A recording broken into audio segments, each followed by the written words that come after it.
The guest is Dr. KSanford, and the topic is Hurricane Katrina. And of course, Dr. Sanford, we promised during the last segment that we'd give you an opportunity to talk about some of your research in reference to Hurricane Katrina and some of the impact that this hurricane has had on students specifically. And let's have you to continue that now. Okay. As I mentioned, at Tennessee State University, we contributed to helping a lot of the students that experienced that disaster, and we brought them there and they took many of our classes. What prompted me to try to do some interviews with some of them is I had several in my class. And they would come in and you would never know it, just like any other student. But they carried the burden of Hurricane Katrina with them. So I saw that as a problem. And so I had an opportunity to then interview several of those students that experienced indirectly Hurricane Katrina. Fortunately, they were at an institution of higher learning and may not have been at home at that time, but they survived it. But they were able to share the stories of their families. Also intergenerationally, how not only were their families impacted, but their grandparents, great-parents, and then sometimes great-great-grandparents. So we're talking about 5 generations of family members that were there.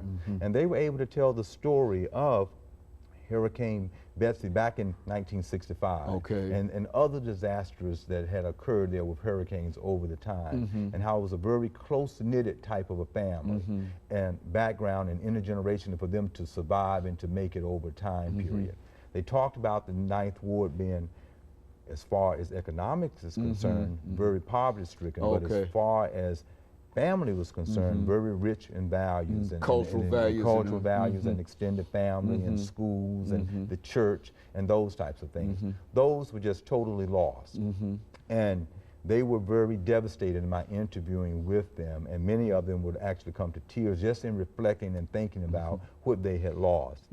And they also talked about how they felt things could have been solved a lot better from our government if they had had an interest in trying to help the people, knowing that this disaster was there. You see, we live in a highly technological society today, and they were able to predict the power of this Hurricane Katrina, you know, prior to it getting there. So they had ample time to have gone in and helped people to evacuate, and they didn't do that. So these students shared in depth how it disrupted their families, how it disrupted them, their family members are living in different places throughout the United States. And in many instances, their brothers and sisters were not able to stay there and to finish their school or to go to their proms. And they just lost their churches and some of the other major institutions that were in that particular area. So as I talk with them, they continue to talk about and to reflect on how they felt that our government failed them, that how FEMA did not do their job. That was a very consistent theme with them, that they did not come in and help. And another theme that I've already mentioned, they continue to say that the engineers had shared with this particular administration that that levee needed to be repaired. The proposals had been sent in. They knew about it even from 1965 to the present, and nothing was ever done. So they felt yet again they were being discriminated against and were not looked at in a humanistic way. You know, Dr. Sanford, it seems to me that maybe we could learn something from this. You know, that there's a real lesson to learn, and that perhaps we might be able to develop much more compassion toward people. And I think one of the most important things is to deal with the individuals who have already been affected by it. It seems that there are a few programs that will really help these individuals. As you indicated, they're scattered all over the United States of America, and in some instances, the little grants that they were able to receive earlier have been cut off, and they've been just left out there. And as a matter of fact, one reason we thought in terms of dealing with this is because it seems to be a forgotten kind of generation. These folks have been forgotten in a real sense. I think you're absolutely right. As you say, initially there were some types of grants. There was money for them to help them to survive living in hotels as they were being relocated. But after a certain period of time, that was the end of it. And so people were then without. And so they were just devastated. And many of the people that I interviewed talked about that devastation and hardship.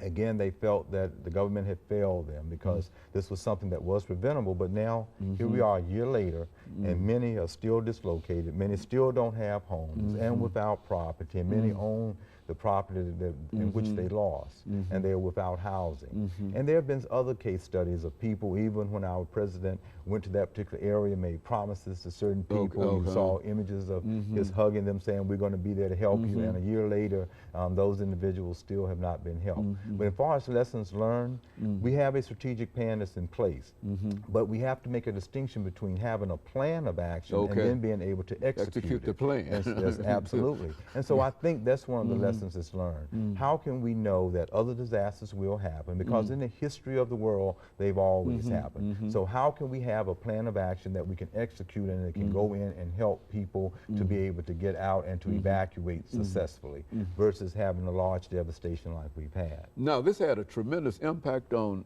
New Orleans and Louisiana, but it also had an impact upon Mississippi and some of those. Why don't you say something in reference to those particular states? Because those individuals are suffering as much, and we don't want to leave them out simply to forget them here. Absolutely. Well, when Hurricane Katrina came through, of course, it did impact that New Orleans area, but it also hit those other areas that you mentioned in Mississippi, and those people in many instances were relocated as well. The devastation was just larger in the New Orleans area because of that levee, and when that water broke, it went in and devastated them in a much vast type of a way. But as you say, in Mississippi and other areas, it hurt those people as well. Some are still dislocated, and some have not rebuilt, and they are still living in very unusual circumstances.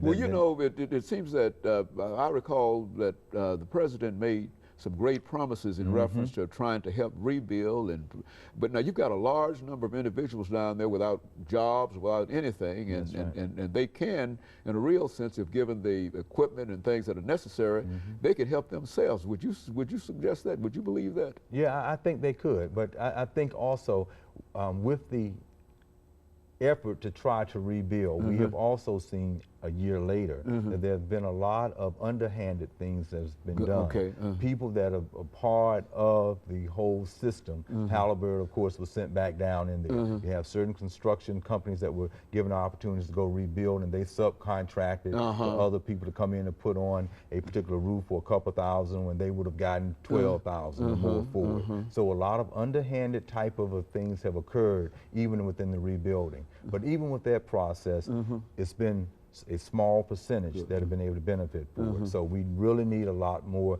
assistance from the government to try to help those that have been dislocated, to try to rebuild that particular area. And I would hope, in conclusion, that that 9th Ward could bring people back so it could have the rich culture, because the way we know Orleans, the way we know of New Orleans actually came from those particular areas of that 9th Ward, and we hope that will be able to be rebuilt. But the theory is that somehow the French quarters, which has always been high up, even during the days of slavery, in a real sense, where because the 9th Ward really represented where slaves were and other groups were, and these were expendable groups, so to speak. And so the theory is to suggest that perhaps they would now use this opportunity to expand the French Quarter area and build that area up and leave the folks where they are in Texas and all over Tennessee and Alabama. And is that what might be suggested in reference to some of the things? That is that type of theory that's there, because it is a year later, and if they really wanted to have done something by now, they could have corrected the problem with the levee. They could have gone in and rebuilt the land up and started in a larger effort to rebuild in that 9th Ward area. But the degree to which you do it slowly, you'd have those that have been relocated, not have an interest in wanting to come back. And then you can give a perception that, well, we gave people an opportunity, but they didn't come. So now we have this land to rebuild and to do what we want to do. So we'll see if that theory comes to fruition. And then realtors will be in there selling land and buying land and et cetera, et cetera. That's right. That's right. That's right. I bet you will see from $300,000 to $500,000 homes in that area on up, but that's yet to be determined. But it'll be an interesting microscope to be able to look at and see if that's what's going to happen. Hey, Dr. Sanford, let me thank you for bringing by that excellent information in reference to Hurricane Katrina. And hopefully some of the things that we've talked about and some of the shortcomings that we've identified in reference to what has been done, some of these things can be corrected, because I think that when it happened and immediately after it happened, there was quite a bit of compassion all over from the federal government and et cetera, but it seems that the farther we get away from it, the less compassion that there is, and very soon there will be no compassion at all. So that's why we wanted to deal with this today, and we want to thank you for coming by and giving us that excellent information. And let me encourage you to